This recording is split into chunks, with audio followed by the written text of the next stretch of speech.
Let's start. The Midnight Librarian, Episode 3. 2 weeks had passed since Marcus Rivera's encounter in the library, and he was losing his mind.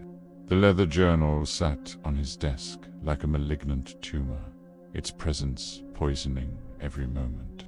He'd tried burning it, hiding it, even throwing it in the campus lake.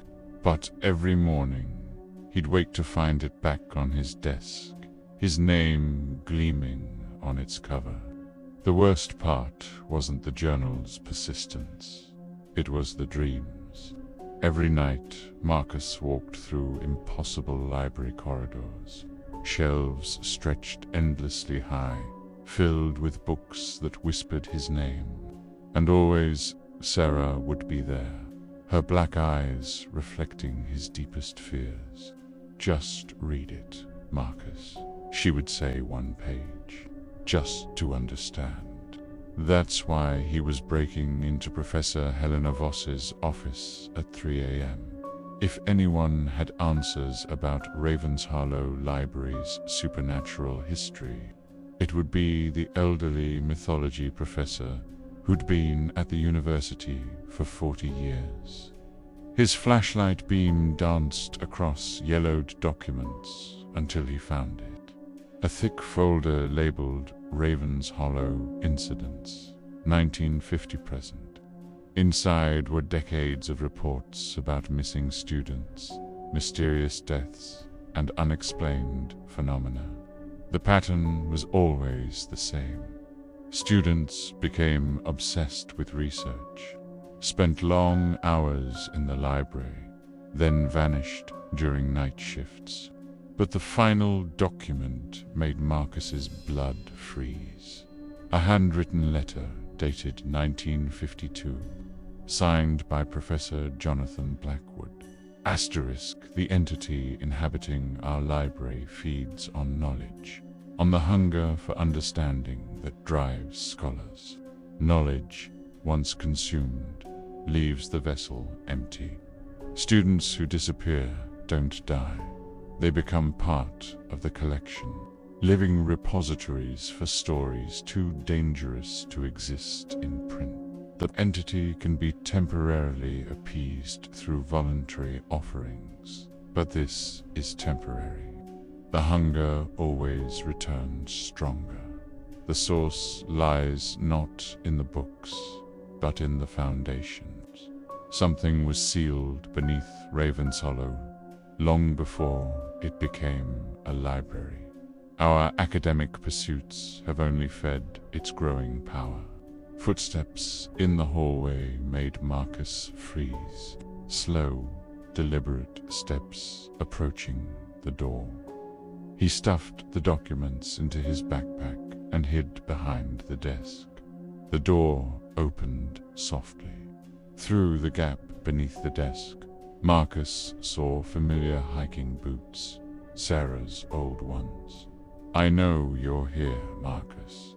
Sarah's voice drifted through darkness, layered with whispers in unknown languages. "I can smell the fear on you. It's intoxicating." She moved deeper into the office, her bare feet now visible.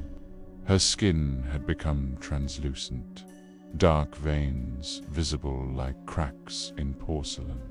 "You've been reading about us, learning our history, but you're missing the beautiful truth.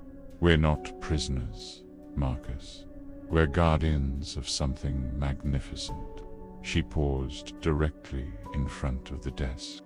"The journal is calling to you right now, isn't it? Even here, you can feel it pulling at your mind. That's because you're already part of the story, Marcus. You have been since you decided to look for me." Marcus realized with horror she was right. Even miles from his dorm, he could feel the journal's presence like a constant itch in his brain. "Professor Blackwood thought he was clever," Sarah continued. "He thought offering himself as willing sacrifice would break the cycle. But all he did was teach us patience. We don't need random students anymore. We need the right ones. The ones who truly understand knowledge's power. A cold hand touched Marcus's shoulder. He looked up to see Professor Voss, her eyes wide with terror, finger pressed to her lips. "She can't see us if we don't move," Professor Voss whispered barely audibly.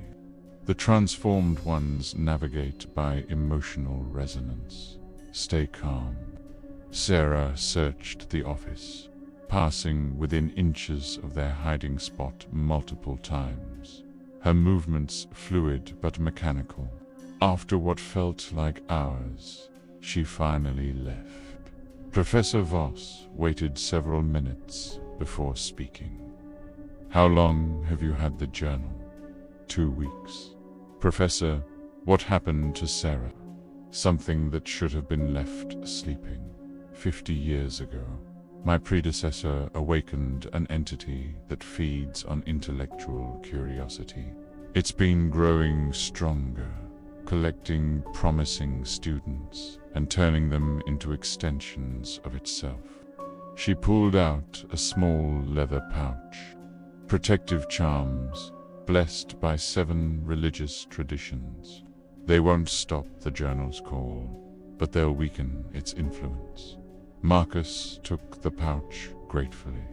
Blackwood mentioned something sealed beneath the building. "The land has a history older than the university, but accessing what lies beneath would require someone with direct connection to the entity. Someone who carries its journal but hasn't been fully transformed." She looked at him meaningfully. "Someone like you." Marcus felt his stomach drop. "You want me to go back there?